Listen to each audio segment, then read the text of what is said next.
अस्सलामुअलैकुम, आप देख रहे हैं टीवी 49 न्यूज यूके और मैं हूं मुनीर पीरजादा।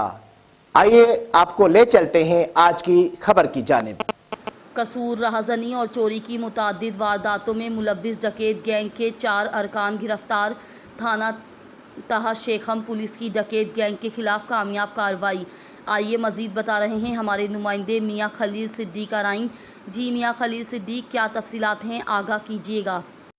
जी बिल्कुल। दबंग एसएचओ सैयद जहीर आलम शाह और सब इंस्पेक्टर अजीम फीस की डकैत गैंग के खिलाफ कामयाब कार्रवाई।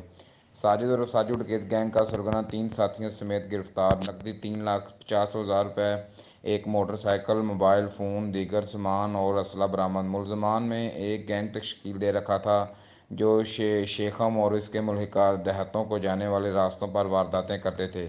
थाना थे शेखम पुलिस ने अपनी पेशा वराना सलाहियतों और जदीद टेक्नोलॉजी को बरूए कार लाते हुए गिरफ्तार किया।